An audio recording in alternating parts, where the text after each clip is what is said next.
السلام عليكم ورحمة الله وبركاته. الحمد لله نحمده ونستعينه ونستغفره ونعوذ بالله من شرور أنفسنا ومن سيئات أعمالنا.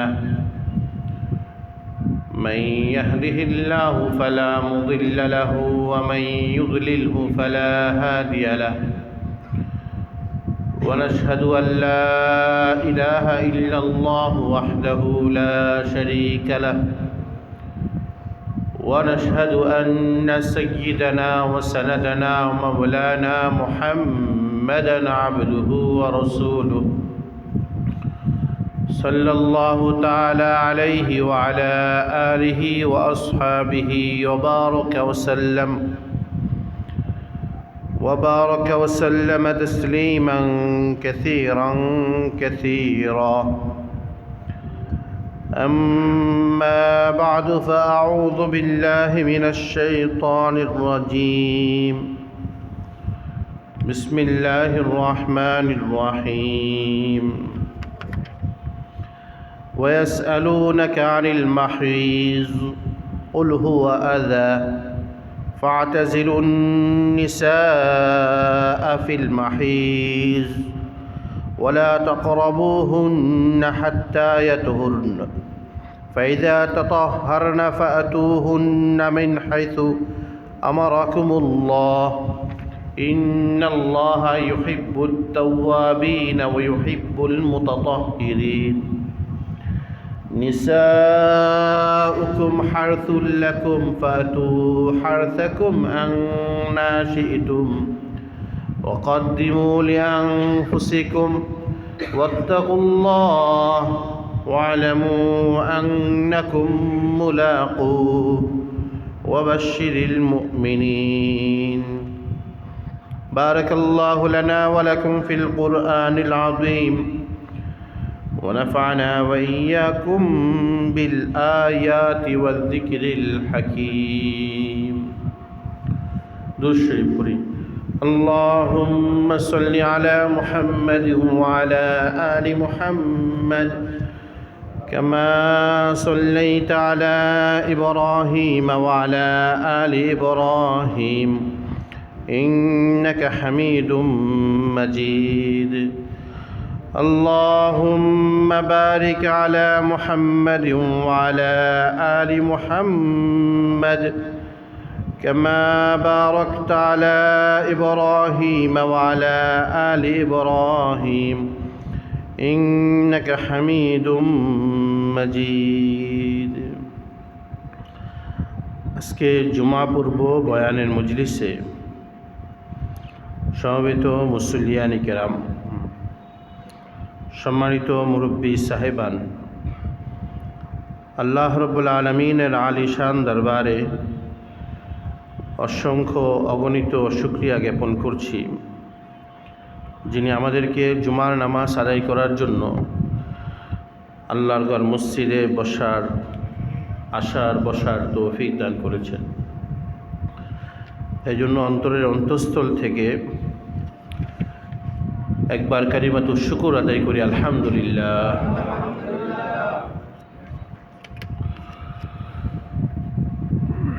ইসলামী শরীয়তে প্রতিটা বিষয় অত্যন্ত সূক্ষ্মভাবে সমাধান করা হয়েছে। পৃথিবীতে যত ধর্মমত আছে এগুলোর মধ্যে সবচেয়ে সুন্দর, পরিমার্জিত এবং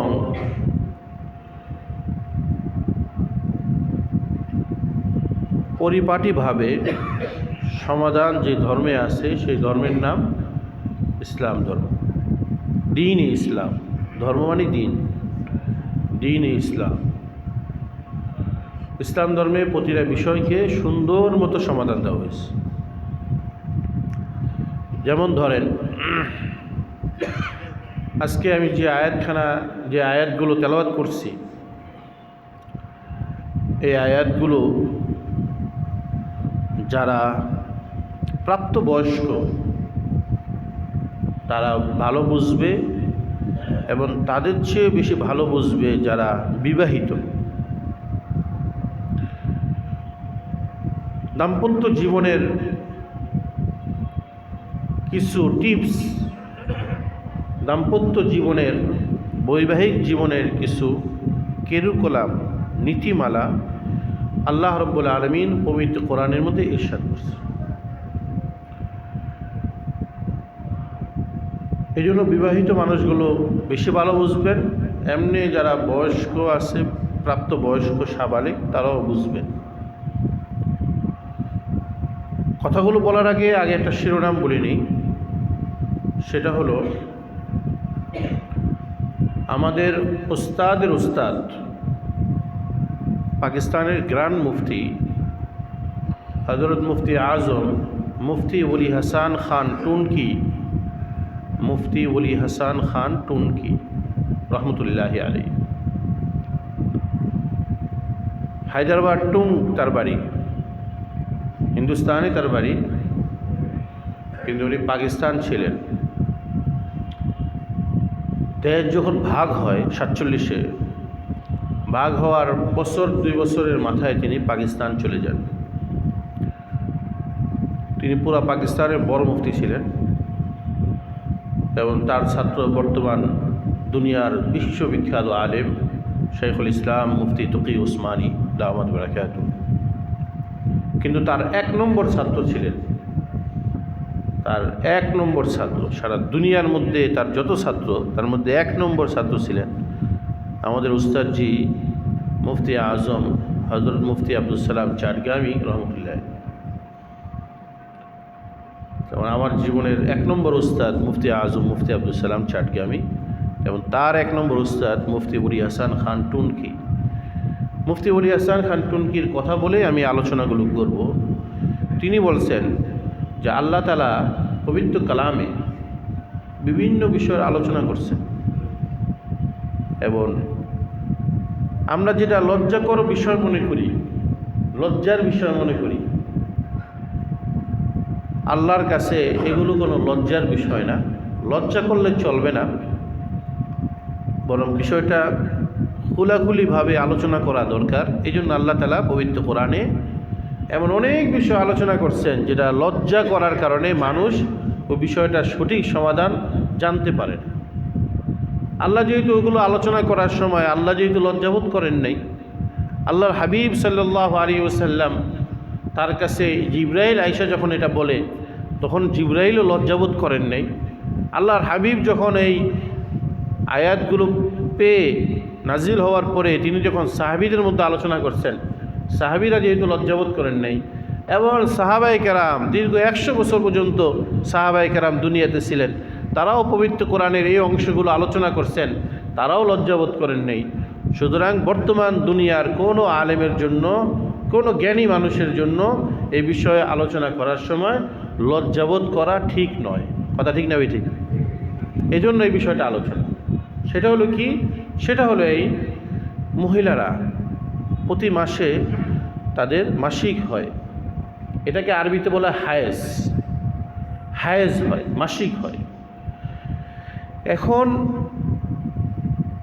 মাসিকের পরিমাণ সর্বনিম্ন পরিমাণ 3 দিন। কয়দিন ভাই? 3 দিন হতে হবে, আর বেশি থেকে বেশি হবে 10 দিন। কতদিন ভাই? 10 দিন। 10 দিনের পরে ব্লাড দেখা গেল, রক্ত দেখা গেল, ওটা হায়েজ না। 10 দিনের পরে এগুলো দেখা গেল, তারপরে নামাজ পড়তে হবে, ধুয়ে উযু করে নামাজ পড়তে হবে। সর্বনিম্ন 3 দিন, সর্বোচ্চ 10 দিন। এটাই আমাদের মাযহাবের ইমামে আজম ইমাম আবু হানিফা রাহমাতুল্লাহি আলাইহির ফতোয়া এবং এর উপরে আমরা সবাই চলি। এখন এহেন অবস্থায় প্রতি মাসে এই যে সময়, কারো কম কারো বেশি, এক একজনের এক এক রকম, এহেন অবস্থায় তার সাথে স্বামীর আচরণ কি হবে, এটা নিয়ে পৃথিবীর ধর্মগুলো কি বলে। পৃথিবীর ধর্মগুলো এই বিষয়ে বিভিন্ন মতামত দিছে। কোনো মতামত কোনো মতামত বাড়াবাড়ি আর কোনো মতামত সারাসারি। যেমন পৃথিবীতে যত ইহুদি আছে, ইহুদি এমনিভাবে যারা আগুনের পূজা করে, এই দুই শ্রেণীর ধর্মাবলম্বী ইহুদি এবং অগ্নি পূজারী, তারা এই সময় তাদের নিয়ম হলো যে তারা তাদের স্ত্রীকে সাথে তো সহবাস করবেই না, বরং এই সময় তারা তাদের সাথে একসাথে খানা দানা করবে না, খাইবে না, একসাথে ঘুমাবে না, এমনকি এক ঘরের মধ্যে থাকবে না। এই সবটাই বাড়াবাড়ি। এই সবটা কি ভাই? বাড়াবাড়ি।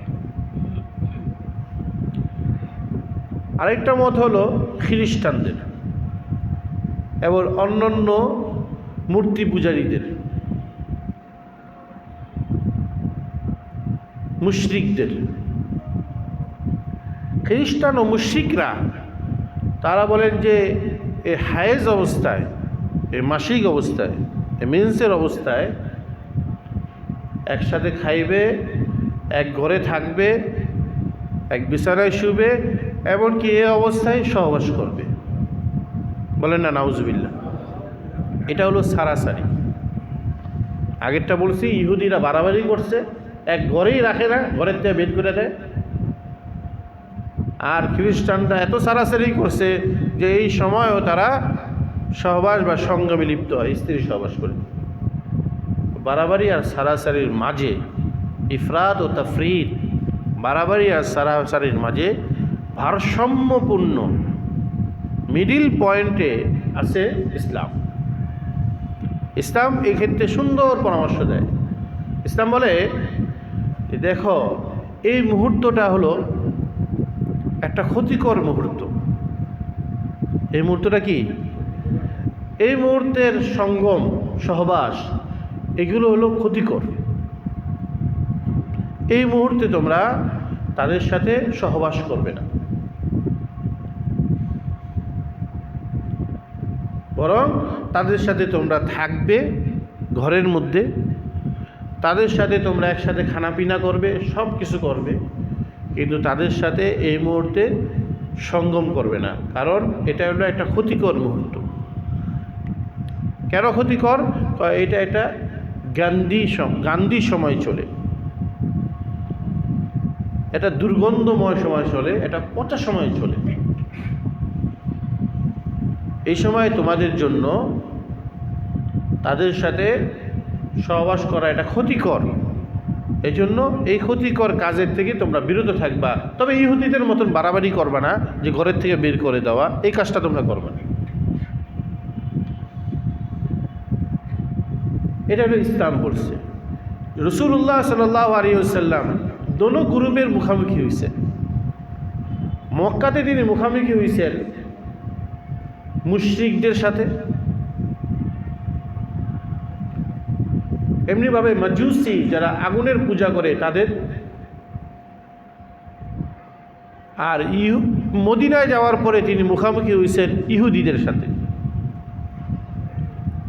এবং নাজরানে যাওয়ার পরে সেখানে তিনি খ্রিস্টানদের সাথে মুখামুখি হয়েছেন। শুধু আল্লাহ রসুল মুখামুখি হয়েছেন না সাহাবায়ে কেরাম মুখামুখি হয়েছেন? এই জন্য প্রতিটা গ্রুপের পক্ষ থেকে সাহাবায়ে কেরামকে, এমনকি নবীকে এই সম্পর্কে জিজ্ঞাসা করা হয়েছে। প্রতিটা গ্রুপই নবীজির কাছে আসছে, সাহাবীদের কাছে জিজ্ঞাসা করছে যে তোমাদের ধর্মে এক্ষেত্রে কী রায় দিছে, তোমাদের ধর্মে এই সম্পর্কে কি সমাধান আছে। আমরা তো ইহুদিরা এমন বাড়াবাড়ি করি ঘরেই রাখি না, আর আমরা তো খ্রিস্টানরা এমন বাড়াবাড়ি করি যে তাদের সাথে এখনও গান্ধী সময়ে, ক্ষতিকর সময়ে তাদের সাথে আমরা ওই যৌনকর্মে লিপ্ত হই। তো এই সম্পর্কে তোমাদের কি রায়? আল্লাহ রসুল সাল্লাল্লাহু আলাইহি ওয়াসাল্লাম যতটা মতামত ইসলামের পেশ করছেন, সব কি নিজের পক্ষ থেকে করছেন না সবটাই আল্লাহর পক্ষ থেকে করছেন? ওমা ইয়ানতিকু আনিল হাওয়া, ইন হুয়া ইল্লা ওয়াহয়ু ইউহা। আল্লাহ রসুল মুখ ঠোঁট লড়াইতেন, কথা বলতেন, কিন্তু তিনি কথা বলতেন তার নিজের পক্ষ থেকে না, নিজের মন চাহি না। তিনি যেটা বলতেন সেটা ছিল ওহী, যে ওহীটা নবীজির কাছে পাঠানো হতো।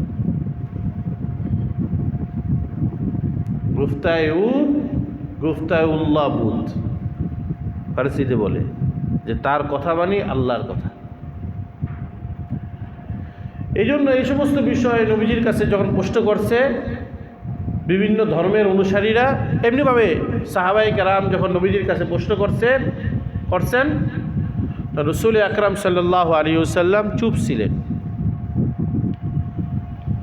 পরবর্তীতে আল্লাহ রাব্বুল আলামিন পবিত্র কোরআনের আয়াত নাযিল করেছেন। আয়াত কি? আল্লাহ রাব্বুল আলামিন বলেন, ইয়াসআলুনাকা আনিল মাহিজ, ইয়াসআলুনাকা আনিল মাহিজ, তারা আপনার কাছে প্রশ্ন করে এই মাসিক অবস্থায়, মেন্সের অবস্থায়, হায়েজের অবস্থায় কি করণীয়, ইসলাম কি সমাধান দেয়, এই বিষয়ে তারা আপনার কাছে বিভিন্ন জিনিস বিভিন্ন পর্যায়ে করে আপনার কাছে জিজ্ঞাসা করেন। কুল, আপনি তাদেরকে বিষয়টা বোঝানোর জন্য সহজে বলেন, হুয়া আদা, আপনি বলে দেন যে যে জিনিসটা তোমরা জিজ্ঞাসা করছো, হায়েস, মিন্স এবং মাসিক, এটা আজা। আজা শব্দের দুইটা অর্থ। একটা অর্থ হলো এটা ক্ষতিকর, আরেকটা অর্থ হলো এটা দুর্গন্ধময়, গান্ধী, রুচিহীন।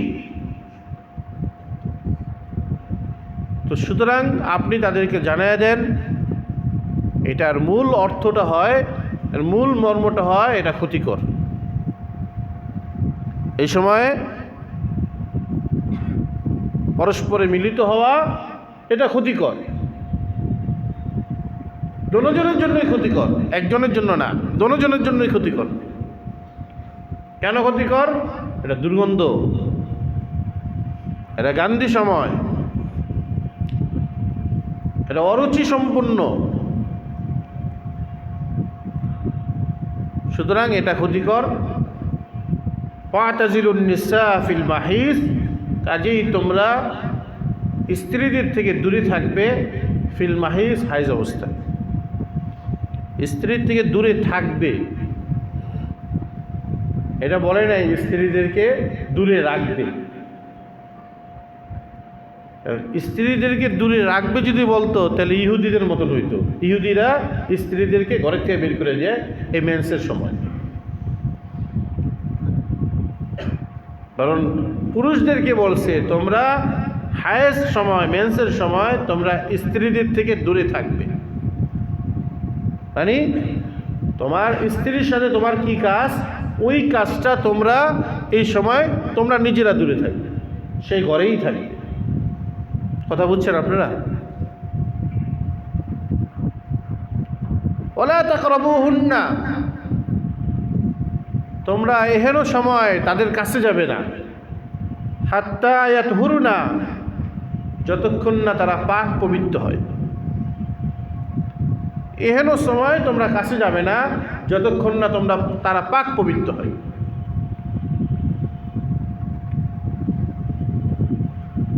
ইমামে আজম ইমাম আবু হানিফা রহমতুল্লাহ আলাইহি, ইমাম মালিক রহমতুল্লাহ আলাইহি আর ইমাম শাফি রহমতুল্লাহ আলাইহি, বড় তিনজন ইমাম, বড় তিনজন ইমাম সহ পৃথিবীর অধিকাংশ আলেমদের মতামত এই যে হাইজের সময়, মাসিকের সময়, মেন্সের সময় স্ত্রী নাভি থেকে নিয়ে হাঁটু পর্যন্ত এটুকু জায়গা ঢাকা রাখবে।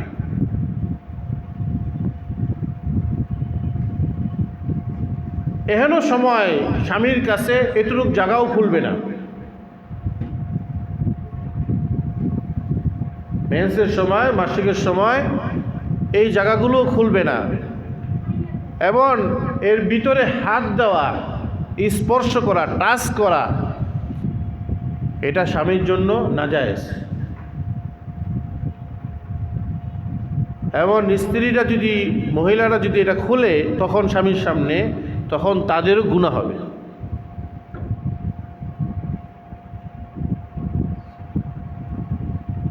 এই হলো মাসালা বললাম, মনে রাখবেন। এই মাসালাগুলো সমাজের মধ্যে মানুষের জানে না, অজ্ঞ। আজ থেকে 20 বছর আগে আমি যখন হাটহাজারী মাদ্রাসায়, দারুল উলুম মুঈনুল ইসলাম হাটহাজারী মাদ্রাসায় দারুল হাদিসে পড়ি, দাওরায়ে হাদিসে যখন পড়ি, তখন রাত্রে ঈশার নামাজের পরে আমাদের ঘন্টা করতেন মুহাদ্দিসে আজম শেখুল হাদিস মাওলানা জুনাইদ বাবনগরী, আল্লামা মাওলানা জুনাইদ বাবনগরী রহমতুল্লাহি আলাইহি।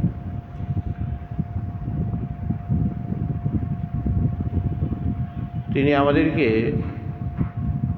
এই বিষয়ের আলোচনা করার সময় বলতেন, খুব আফসোস করে বলতেন, যে মানুষ হজ করে, নামাজ পড়ে, মানুষ বিভিন্ন পীর সাহেবদের মুরিদ হয়, কিন্তু প্রতিনিয়ত এই বিষয়টা না জানার কারণে বিভিন্ন এই বিষয় সংক্রান্ত গুনাহের মধ্যে অজান্তেই এই গুনাহের মধ্যে তারা জড়িয়ে পড়ে।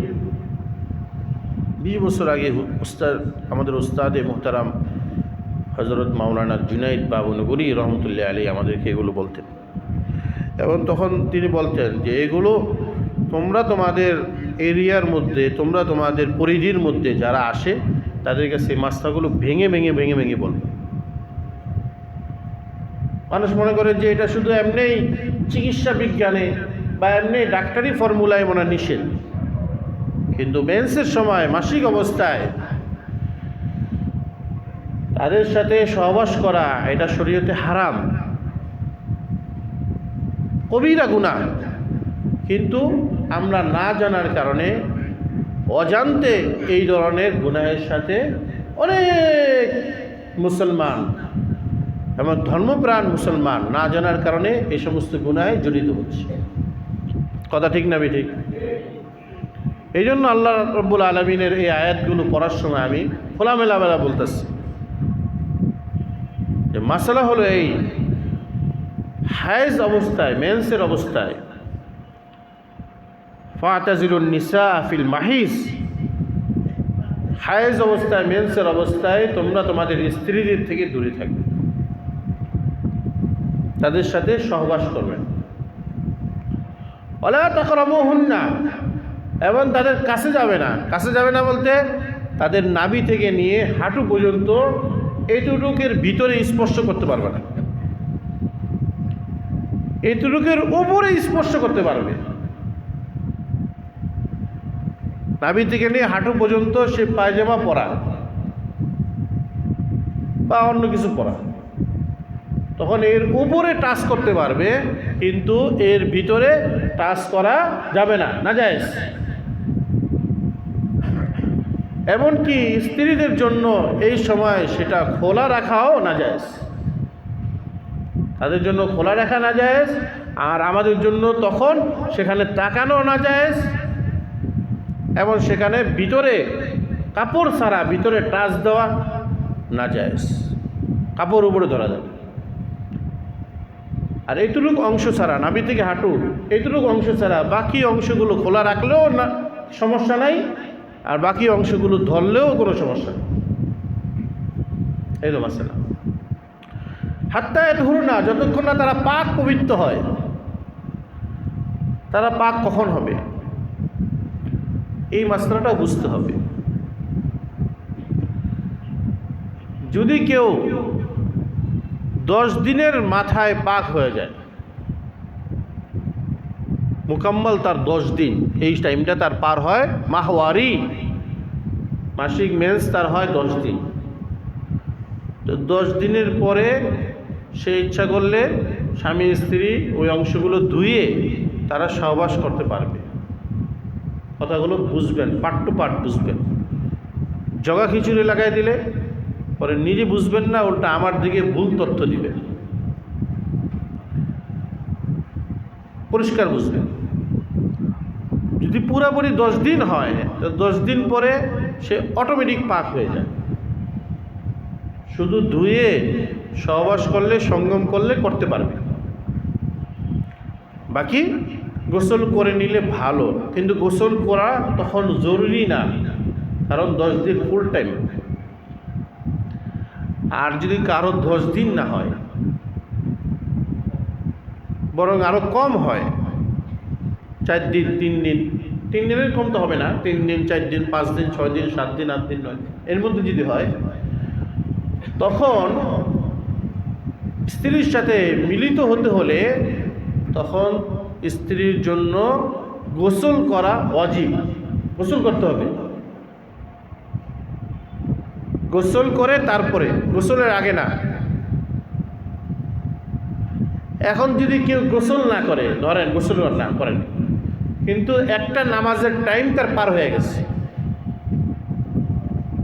ধরেন তার ফজরের সময় তার 7 দিন পূর্ণ হয়েছে, তার মাসিক হলো 7 দিন, ফজরের সময় তার 7 দিন পূর্ণ হয়েছে। তো ফজরের সময় স্বামী স্ত্রী মিলিত হতে পারবে না যতক্ষণ না গোসল না করে। এটা হলো মূল মাসলা। কিন্তু ফজরের সময় সে গোসল করে নাই, কিন্তু ফজরের টাইমও শেষ হয়ে গেছে, একটা নামাজের টাইমটা শেষ হয়েছে। ইসলামী শরীয়ত বলে যদি একটা নামাজের টাইম শেষ হয়, তাহলে ধরে নিতে হবে যে তার এক ধরনের গোসল হয়ে গেছে। তখন সে গোসল ছাড়াই পরস্পরে মিলিত হতে পারবে। আর যদি ওই টাইমের মধ্যে মিলিত হতে চায়, তখন তার গোসল করতে হবে। কথাগুলো বুঝছেন তো? খোলাসা কথা হলেই, সংক্ষেপে বললে এভাবে বলবো, মুকাম্মাল যদি 10 দিন হয়, তারপরে গোসল করা ফরজ না সহবাসের জন্য, গোসল করাটা মুস্তাহাব। আর কারো যদি ফুল 10 দিন না হয়, কম হয়, তাহলে সহবাসের জন্য গোসল করতে হবে। যদি সে গোসল না করে আর এইভাবে যদি একটা ওয়াক্ত পার হয়ে যায়, তাহলে গোসল না করলেও চলবে। তবে সকল ক্ষেত্রে, তিনোটা সুরত বললাম, তিনোটা প্রক্রিয়া বললাম, সকল ক্ষেত্রে এক কথা, ইসলাম চায় পাক পবিত্রতা, পরিষ্কার পরিচ্ছন্নতা। এই জন্য সকল ক্ষেত্রে পরিষ্কার পরিচ্ছন্ন হয়ে, স্বাচ্ছন্দ্য হয়ে পরস্পরে মিলিত হওয়া, এটা কাম্য সকল ক্ষেত্রে।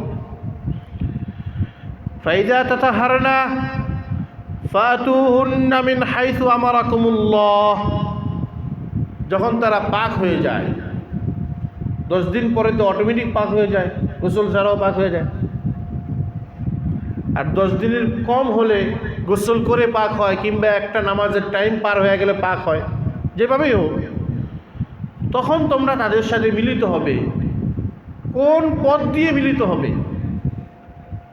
মিন হাইসু আমারাকুমুল্লাহ, আল্লাহ তাআলা যেই পথটা নির্ধারণ করছেন সঙ্গমের জন্য, সহবাসের জন্য, যেটা তিনি তোমাদেরকে নির্দেশ করছেন, বাতলিয়ে দিচ্ছেন, সেই রাস্তা দিয়ে, স্থানটা সুনির্দিষ্ট করে দিচ্ছেন আল্লাহ তাআলা। ওই পথ দিয়ে তোমরা তাদের সাথে মিলিত হতে পারবে যখন তারা পাক হয়। এই কথার বিশ্লেষণ সামনের আয়াতে বলতেছে, মাঝখানে একটু অন্য কথা বলে, ইন্নাল্লাহা ইউহিব্বুত তাওয়াবিন। এহেন অবস্থায় কেউ যদি মেন্সের অবস্থায়, মাহওয়ারির সময় কেউ যদি কোনো রকম এই ধরনের গুনাহের সাথে জড়িত হয়, এই ধরনের নাজায়েজ কর্মে জড়িত হয়, তাহলে তার উচিত দেরি না করে তওবা করা। তওবা করার মানে হলো এখন হয়েছে, সামনে যেন আর জীবনে না হয়। তওবা করার মানে এটা না যে এই মাসে তওবা করলাম, পরের মাসে আবার হইল, এই পরের মাসে আবার এই হায়েজ অবস্থায়, মেন্সের অবস্থায় তার সাথে সঙ্গম হইল, এমন না। যদি কোনো সময় হয়ে যায় তাহলে তওবা করা, কারণ ইন্নাল্লাহ ইউহিব্বুত তাওয়াবিন, আল্লাহ তাআলা তওবাশীলদের, তওবাকারীদেরকে পছন্দ করেন, ভালোবাসে। গুনাহ যত বড়ই হোক, আল্লাহর কাছে ফিরত আসলে আল্লাহ তাআলা খুশি হন। জালেম तौबा ना देर कर, अभी है फुर्सत। हजरत मुफ्ती आज़म मुफ्ती शफी रहमतुल्लाह अलैह बोलते हैं যে অনেকে তওবা করতে দেরি করে, নিজের ভুল শুধরাইতে দেরি করে, আজ না কাল, কাল না পরশু, লজ্জা পায় সেই। তো বলতেছে তুমি তোমার নিজের উপর জুলুম করতেছো, তুমি এক ধরনের জালেম।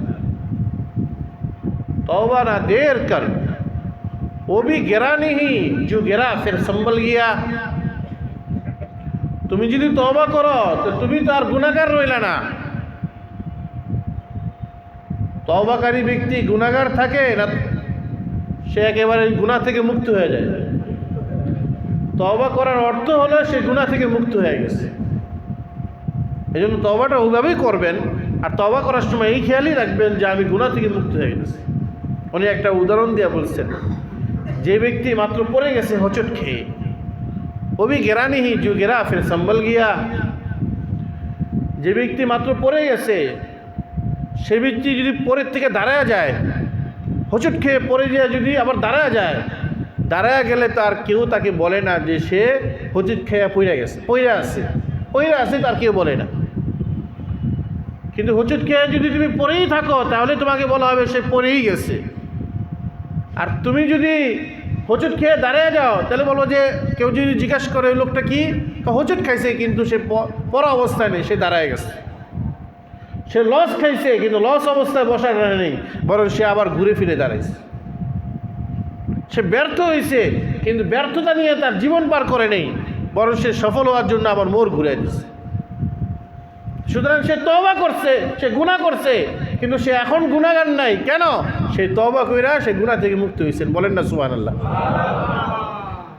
এই জন্য যদি কেউ এহেন অবস্থায় এই করণীয় অপকর্ম করে, তো আল্লাহ তাআলা বলেন ইন্নাল্লাহ ইউহিব্বুত তাওয়াবিন, আল্লাহ তাআলা বলেন যে তোমরা তওবা করো, জীবনে আর করবে না। আল্লাহ তাআলা তওবাকারীকে পছন্দ করে। তওবাশীল ব্যক্তি আল্লাহর কাছে অত্যন্ত প্রিয়।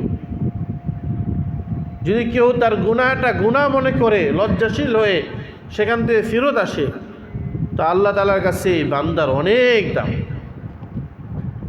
এই জিনিসটা আমাদের শেখ মুহিউস সুন্নাহ মাওলানা মাহমুদুল হাসান একটা উদাহরণ দিয়ে বুঝেছে। একজনের 5টা সন্তান আছে, 5টা ছেলে। 5টা ছেলের মধ্যে একটা ছেলে দুষ্ট বেশি, মা বাবার কথা মানে না। 4টা ছেলে একেবারে সুন্দর মতন চলে। যে ছেলেটা সবচেয়ে বেশি জ্বালাইছে, এই ছেলেটা যদি জীবনের এক পর্যায়ে এসে বুঝে, সে যদি সমস্ত দুষ্টামি ছেড়ে দিয়ে মা বাবার অনুগত হয়ে যায়, তখন দেখবা তোমরা মা বাবা বাকি 4টা ছেলের থেকে, যে 4টা ছেলে সারা জীবনই মা বাবার অনুগত ছিল, বাকি 4টা ছেলের থেকে এই যে ফিরত আসা, ভালো হয়ে যাওয়া, ভদ্রলোক সাজায় এই ছেলেটাকে কিন্তু বেশি মহব্বত করে। কথা ঠিক না বেঠিক? ঠিক এরকমভাবে যে মানুষটা গুনাহ করে না, ওই মানুষটার প্রতি আল্লাহর একটা দোয়া সবসময় থাকে। কিন্তু যে মানুষটা গুনাহ করার পর যদি তওবা করে ফিরত আসে, তাহলে ওই বান্দার প্রতি আল্লাহ তাআলার একটা বিশেষ টান থাকে। যেমন ওই দুষ্ট ছেলেটা ভালো হয়ে গেলে মা বাবা তার প্রতি বিশেষ টান দেয়। আমাদের হযরত রহমতুল্লাহ আলাইহি আমাদের শেখ দামাত বারাকাতুহু, যিনি জীবিত আছেন, যাত্রাবাড়ির হযরত, তিনি আমাদেরকে এইভাবে বুঝিয়েছেন, বিলাখের কথা সহজে চলে আসে। এই জন্য এই ধরনের কোনো কর্ম হয়ে গেলে তওবা করা। আর নেককার স্ত্রীরা কোনো সময় তার স্বামীকে এই সমস্ত অপকর্মে লিপ্ত হওয়ার সুযোগ দেবে না, বরং তার স্বামীকে এই ধরনের অপকর্ম থেকে বিরত রাখার জন্য সর্বাত্মক চেষ্টা করে। নেককার স্ত্রীর স্বভাব, বৈশিষ্ট্য এটা। ওয়া ইউহিব্বুল মুতাতাহহিরিন, আল্লাহ পছন্দ করেন পাক সাফ জিন্দেগি ধারণকারী ব্যক্তি, পরিষ্কার যিনি থাকেন তাকে আল্লাহ তাআলা পছন্দ করেন। এই জন্য মাঝে মাঝে ওযু থাকলেও নামাজের সময় আরেকটু ওযু করে নেন। ওযু আছে, তারপর আরেকটু ওযু করে নেন। আপনি বাজার সদাই করতে গেছেন, নামাজের পরে গেছেন, আরেক নামাজের সময় আসছেন, দেখতেছেন যে আপনার সময় আছে ওযু করার, আপনার ওযুরও আছে, তারপরও আপনি আরেকবার ওযু করে নেন। কেন? আল্লাহ তাআলা বেশি পাক ব্যক্তি, বেশি পাক সাফ ব্যক্তি, তাদেরকে আল্লাহ তাআলা পছন্দ করেন। এই জন্য বুজুর্গানে দ্বীন তারা তাদের জীবনটা এভাবে সাজাইছেন যে এরা সবসময় ওযুর হালতে থাকে, সবসময় ওযুর হালতে থাকে। কোনো সময় ওযু ছুটে গেলেও তারপরে তারা ওযু করার জন্য সাথে সাথে মগ্ন হয়ে যায়। তারা যখন বয়স হয়, তাদের যখন বয়স হয় তখন বারবার পানি ব্যবহার করতে তাদের কষ্ট হয় ঠান্ডায়, এই জন্য তারা সঙ্গে মাটি রাখে তায়াম্মুম করার জন্য। সবসময় ওযুর হালতে তারা থাকার জন্য চেষ্টা করে, কারণ ইন্নাল্লাহ ইউহিব্বুত মুতাতাহহিরিন, আল্লাহ তাআলা পাক সাফ ব্যক্তিকে বেশি পছন্দ করে। যে মানুষটা পাক সাফ থাকে, পরিষ্কার থাকে, তাকে আল্লাহ তাআলা বেশি পছন্দ করে।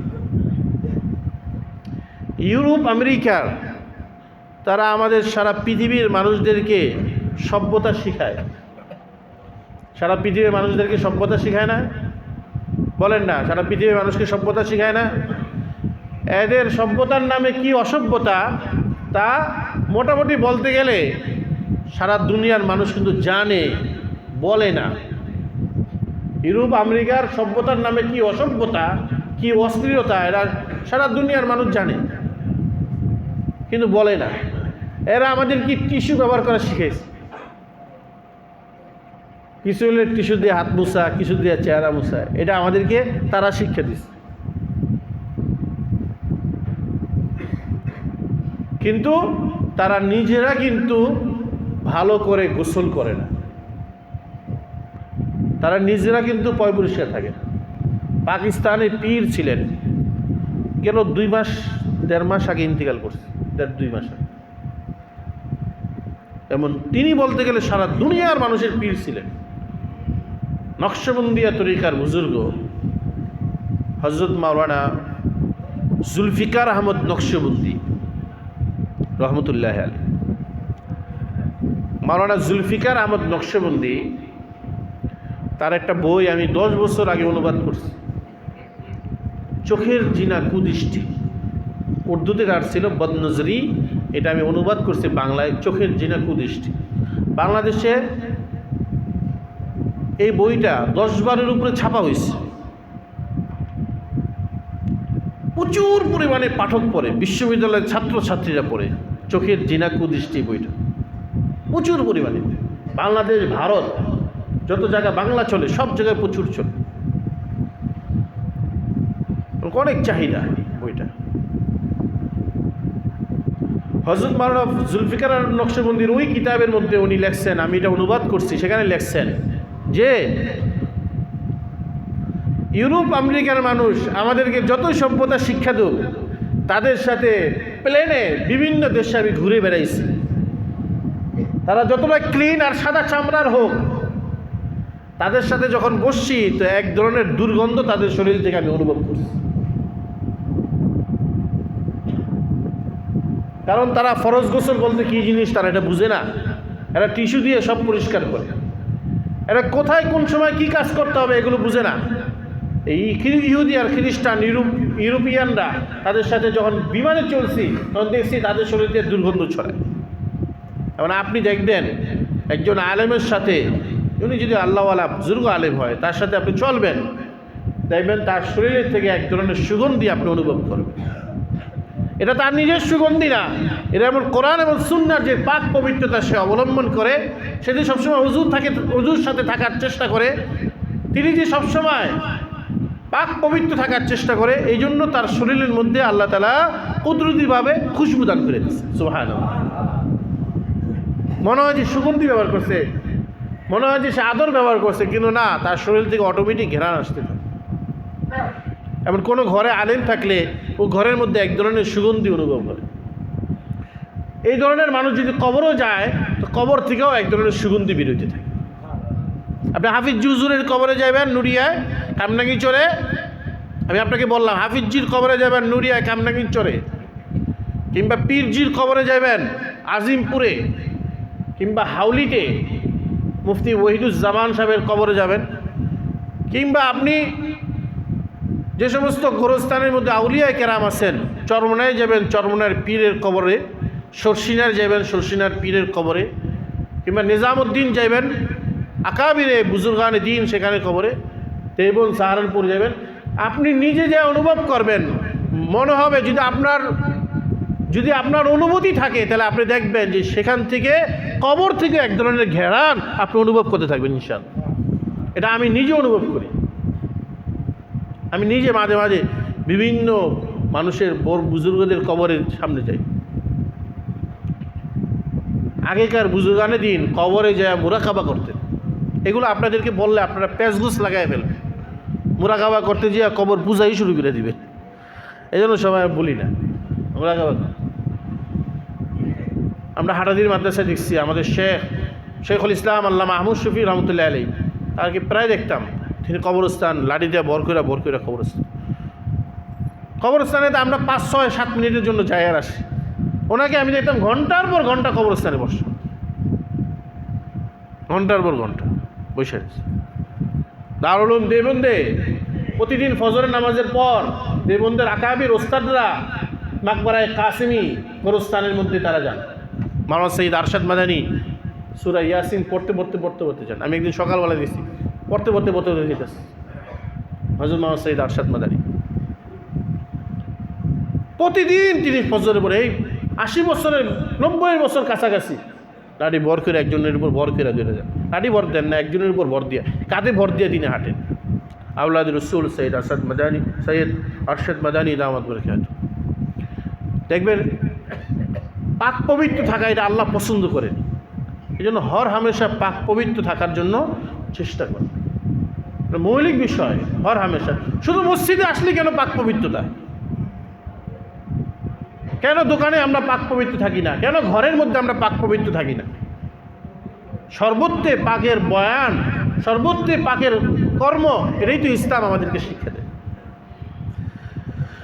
নিসাউকুম হারসুল লাকুম, মানুষের পুরুষের বীর্যটা হলো বীজ, আর নারীরা হলো ক্ষেত। ক্ষেতে উপযুক্ত জায়গায় বীজটা রোপণ করলে সেখান থেকে ফসল হয়। তোমাদের স্ত্রীরা তোমাদের ক্ষেতের মতো, যেখান দিয়ে সঙ্গম করলে, সহবাস করলে, বীজটা ঢাললে সেখান থেকে ফল হবে, ফসল হবে। ওটা জেনে শুনে তোমরা সেটা করো। ফাতু হারসাকুম আন্না শিতুম, ওই স্থানে যেখানে বীজ ঢাললে ফসল হবে, ওই স্থানেই তোমরা সঙ্গম সহবাস করো। তোমরা যেই স্টাইলেই করো না কেন, বসে শুয়ে ডানে বামে মোর হয়ে যেভাবে তোমরা পারো না কেন করো, কিন্তু ওই স্থানেই হতে হবে। যেখানে বীজ ঢাললে ফসল হবে সেখানে, যেখানে বীজ ঢাললে ফসল হবে না ওই স্থানকে তোমরা বাদ দিবে। গান্ধী স্থানটা বুঝে শুনে তোমরা চুজ করবে। এই কথাটাও ইহুদিদের একটা কথার খণ্ডনে বেরোচ্ছে। ইহুদিরা বলে যে ওই স্থানে যদি কেউ ঘুরে ফিরে যদি সহবাস করে, নির্দিষ্ট স্থানে যদি সে ঘুরে ফিরে মেলামেশা করে, তাহলে সন্তান প্রতিবন্ধী হয়, সন্তান তেরা হয়, সন্তান বিভিন্ন বিকলাঙ্গ হয়। এটা ইহুদিরা বলে। কিন্তু আল্লাহ তাআলা এই আয়াতে এটা পরিষ্কার বলেন, স্থান ঠিক রেখে তুমি যেই পন্থাই অবলম্বন করো না কেন, সবটাই তোমার জন্য গুঞ্জাইশ আছে, অনুমতি আছে, ইসলাম তোমাকে সাপোর্ট দেয়। এরপর আল্লাহ তাআলা সুন্দর কথা বলছেন, ওয়াত্তাকুল্লাহ, সারা রাত শুধু এক কাজে থাকো না, ওয়াকাদ্দিমু লিআনফুসিকুম, কিছু আখিরাতের জন্য কিছু কাজ করো। রাতটা শুধু এই জন্যই রিজার্ভ করো না, ওয়াকাদ্দিমু লিআনফুসিকুম, নিজের জন্য কিছু আরও কিছু অন্য কিছু আমলও করো। কিছু তাহাজ্জুদও পড়ো, কিছু জিকিরও করো। তাহাজ্জুদ পড়তে উঠতে মন চাইতেছে না, শরীর চলতে চাইতেছে না, তুই কিছুক্ষণ জিকির করো, শুয়ে শুয়ে জিকির করো। ওয়াত্তাকুল্লাহ, এই যে মাসলাগুলো বলা হলো আল্লাহ তাআলা কোরআনে বলছেন, ধারাবাহিক তাফসীরে আজকে আসছে, এই জন্য আমি সেটা বর্ণনা করলাম। এই সমস্ত বিষয়ে তোমরা আল্লাহকে ভয় করো। যে সমস্ত কথাগুলো বলা হয়েছে কোরআনের, এই সমস্ত বিষয়কে আল্লাহকে ভয় করা চলো। ওয়ালামু আন্নাকুম মুলাকুহু, তোমরা জেনে রাখো তোমরা কিন্তু আল্লাহর সাথে সাক্ষাৎ করো। যা কিছু করো না কেন সব কিছুর জন্য আল্লাহর সাথে সাক্ষাৎ করো। অবাশশিরিল মুমিনিন, যারা এগুলো মানবে তাদেরকে দুনিয়াতে সুসংবাদ দাও যে যেদিন আল্লাহর সাথে সাক্ষাৎ করবে সেদিন আল্লাহ তোমাকে পুরস্কার করবেন। বলেন না সুবহানাল্লাহ। এই জন্য আয়াতে বলছে নিসাউকুম হারসুল লাকুম, তোমাদের স্ত্রীরা তোমাদের ক্ষেত। এই বছর ফসল হয়েছে, তারপরের বছর আবার ফসল হবে, তারপরের বছর আবার ফসল হবে। কোনো ক্ষেতকে, আপনাদের যে জমি জমা আছে, ক্ষেত আছে, এই ক্ষেতকে এক বছর ফসল নেন, পরের বছর কি এভাবে অকেজো এভাবে অলস রেখে দেন? সব বছরই তো চলতে থাকে, ফসল হতেই থাকবে। বুদ্ধিমান হলো ফসল হতেই থাকবে। বিশ্বাস করেন আর না করেন, বাস্তবতা এটা যে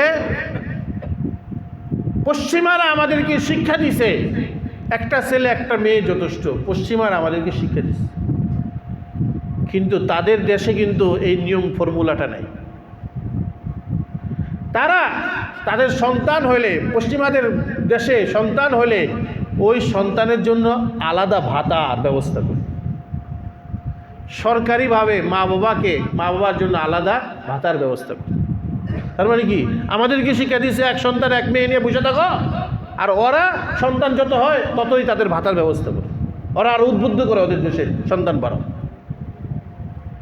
এই জন্য সন্তান কম হওয়াটা এটা আপনার জন্য লাভজনক না, সন্তান বেশি হওয়াটা এটা আপনার জন্য লাভজনক।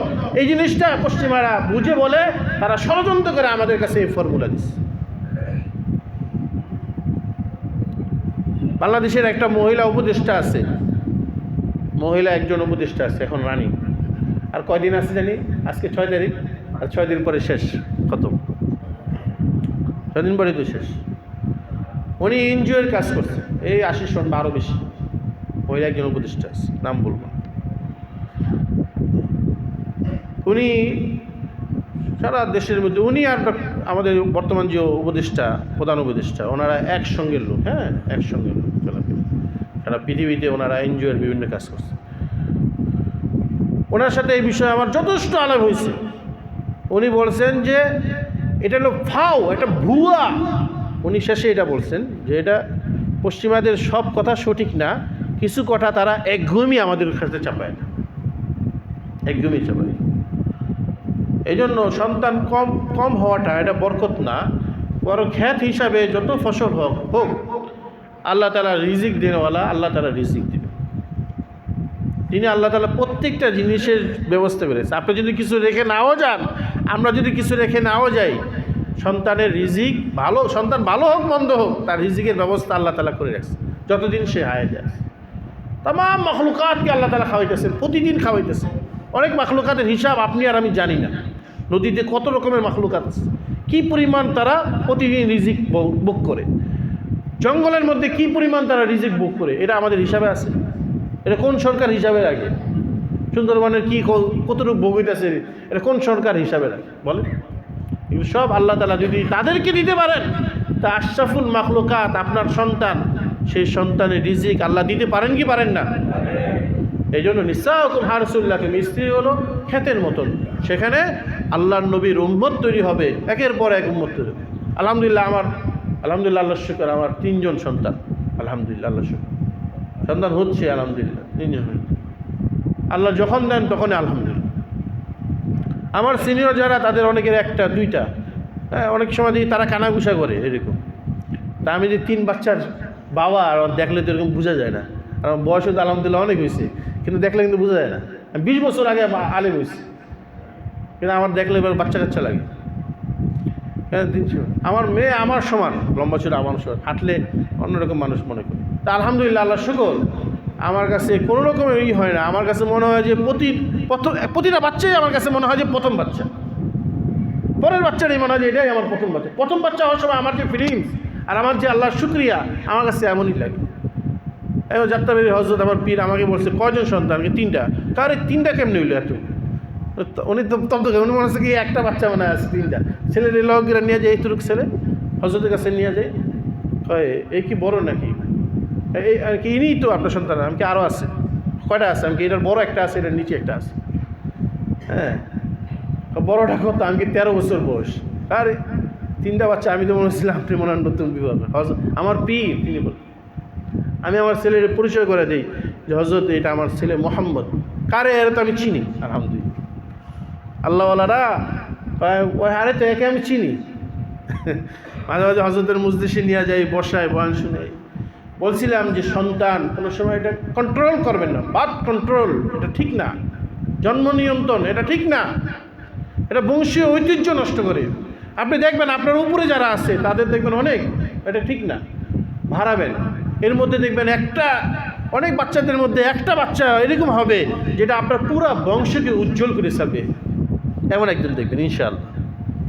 পুরা বংশের মধ্যে হয়তো শেখুল হাদিস মাওলানা আজিজুল হক সাহেবের কতগুলো ভাই, কিন্তু একজন সারা পৃথিবী চমকে দিচ্ছে। মুফতি ফজলুল হক আমিনী, আল্লামা আহমদ শফি, একজন সারা পৃথিবী চমকে দিচ্ছে। কোন সন্তান যে আপনার কাজে লাগবে, কীভাবে আপনার পুরো বংশকে আলোকিত করে দিবে, কীভাবে বুঝবেন? কন্ট্রোল করবেন না, ছেড়ে দিবেন। আল্লাহ যেভাবে বলছেন সেভাবে ছেড়ে দেবেন। আল্লাহ তাআলা আমাদেরকে বুঝার এবং আমল করার তৌফিক দান করুন। ওয়া আখিরু দাওয়ানা আলহামদুলিল্লাহি রাব্বিল আলামিন।